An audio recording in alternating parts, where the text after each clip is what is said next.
cabinet being shaped tonight, sir? Yes, partially.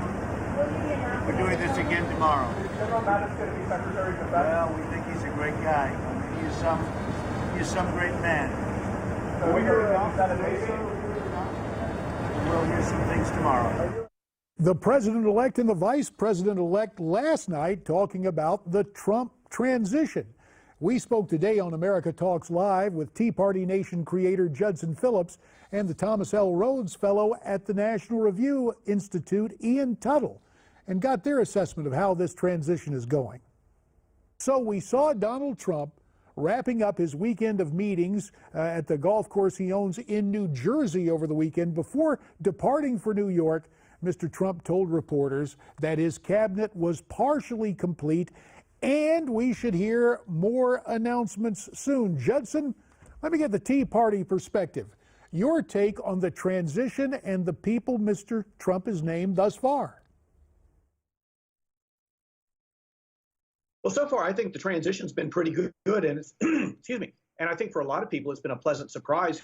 Too worried that that Trump was going to veer left once he got elected. Some of his choices have been really, really solid so far, and particularly some of the lower level appointees that are not getting the big headlines. Because there's an old saying up in Washington D.C., "Personnel is policy," and right now he's bringing in people from Heritage, from Cato, from the conservative movement. So a lot of things to like about what we're seeing so far. Ian Tuttle, your take, those picked so far, how does it look from your perspective? Yeah, good, optimistic, I would say is where we are at this point. You know, I think a lot of eyebrows were raised about Steve Bannon appropriately and the extent to which he's going to play a part in this White House, and I think that's something to watch, something that conservatives should be. Well, let me hone in on that. When you say, quote, appropriately, and maybe this is still the schism amongst those of the NR ilk and others of us in the conservative movement who had perhaps a more generous attitude toward Mr. Trump even before he got the nomination. You got a problem from a conservative perspective with Steve Bannon. What is it, Ian? Yeah. Well, I think he's ideological in a somewhat dangerous way. And B, for the past 4 years, he's made his site cozy to a fringe of the American right, the alt-right, that's been downright nasty, especially over the last year. Now, I'm not saying there aren't. Wow. Ian, well, you know, I appreciate the fact that you bring from National Review and your perspective as a Thomas L. Rhodes Fellow. I just got to tell you, and maybe Judson, I'll let you get in on this thing. I think we are tarring Steve Bannon for headlines at Breitbart. I've worked with the guy in talk radio. I find him to be a reasonable guy. He may be somewhat flamboyant in terms of earning the scorn from the left, but Judson, I don't know, usually when the left is up in arms, and that's usually a sign a conservative is effective. Your take on Bannon, Judson? Yeah, well, first of all, I've worked with Steve Bannon before. Steve Bannon is driven, hard-nosed, and he really has a take-no-prisoners attitude. So he is going to really drive a conservative agenda. And honestly, I think he's the kind of person we need as a strategist right now, because one of the things the Trump administration needs to work on is dismantling the government Democrat industrial complex. Because in the last 8 years and in the previous 8 years with Clinton before that, excuse me, we saw a lot of intertwining of government and the institutional left, particularly with funding for the institutional left. And if there's anybody who will get in there and just rip that out, root and all, it's Steve Bannon. And of course, it brings us back, Ian, to the whole notion of establishment conservatives of the NR ilk and others in D.C. versus more populists. And maybe that's going to come out here now in this continued questioning over who will be the next Secretary of State.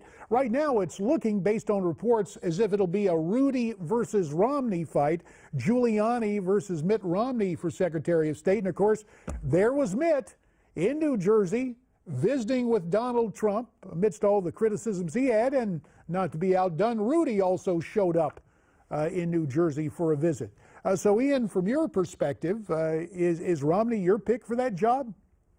Well, National Review has endorsed John Bolton for the position, someone with, real long-term foreign policy experience, which I think is what you need in an administration where neither the president or the vice president have any experience in that regard. I do think if it is between Romney and Rudy at this point, it's difficult to say. I think that Romney would be the stronger choice. Rudy, has been sort of inflammatory over the course of this campaign. I don't think he's well suited to be the nation's chief diplomat. I think Romney would be somewhat more level-headed. Well, let's get Judson in on this. Interesting take, and I guess it typifies the division that continues amongst the conservative ranks. Look, Judson, I hear what Ian says about John Bolton. Think he's a good guy. But Romney, a guy who was decidedly undiplomatic toward Mr. Trump in the campaign, he is suddenly the picture of decorum and protocol and the choice for state. Your take on that, Judson? I'm reminded of an old political joke. I'm going to paraphrase it just a little bit. A woman had two sons. One went to sea and one became Secretary of State. Neither was ever heard from again. And if the choice is between Rudy and Romney, I put one of those guys in as Secretary of State and we'll never hear from him again. Well, I'm afraid that may be an oversimplification, because the State Department, it used to be in history, that was the stepping stone to the presidency. I realize that was then, this is now. But still, whomever is the Secretary of State is the spokesman in terms of United States foreign policy. I understand, obviously, our chief executive takes that on, and we can think back to the Eisenhower administration where John Foster Dulles had the job, but Ike was basically running everything. So perhaps that's what you mean there. Listen, a reminder to you at home, you can get in on the conversation at 1-877-NEWSMAX, 1-877-639-7629. At any rate, my old colleague in the House, now the Vice President-elect, Mike Pence, showed up on the Sunday shows confirming that Mr. Romney is, in fact, in the running for the top spot at the State Department. Let's look and listen. It was not only a cordial meeting, but also it was a very substantive meeting. And I can say that Governor Romney is under active and serious consideration to serve as Secretary of State of the United States. Ian, I guess this is less about Romney and more about Mike Pence. In the old days, it used to be a vice presidential pick was the bridge between the conservative wing of the party and the moderate wing of the party. Now, was Pence the bridge between the populists and the establishment? There's a little something to that. I mean, Pence was generally a well-regarded prior to his pick, and a lot of people viewed him as someone who balanced out the ticket, given that we didn't know what to expect from Donald Trump. If it is Romney again, I think that offers both an element of more sober judgment to this administration, this incoming administration, and also helps to balance out that establishment, anti-establishment, equilibrium that this administration is going to have to find. And that's our prime playback from earlier today on America Talks Live. Now, you and I need to talk about something that, we need to play back for you. At the conclusion of Friday night's performance of Hamilton on Broadway with Vice President-elect Mike Pence in attendance, here's what happened. Vice President-elect Pence, we welcome you and we truly thank you for joining us here at Hamilton, an American Musical. We really do. We are the diverse America who are alarmed and anxious that your new administration will not protect us. Our families, our children, our parents, or defend us and uphold our inalienable rights, sir. But we truly hope that this show has inspired you to uphold our American values and to work on behalf of all of us. Now, kind of interesting, isn't it? The actor who delivered that speech said it was part of a conversation, but a conversation requires two. There are so many better ways to handle that. Can you imagine the difference in tone if the vice president-elect had been invited to the stage? I mean, if they were serious about doing this and serious about eliciting good feelings despite disagreements, imagine if they said that to him personally, brought him on stage, asked people to applaud. But of course, going into the show, New Yorkers decided to boo the vice president-elect, and so Mr. Pence was treated to a lecture. I'll try to avoid the lecture, but what a disappointment. Because amidst wrapping the message in false courtesy, there was a message of diversity that just doesn't apply.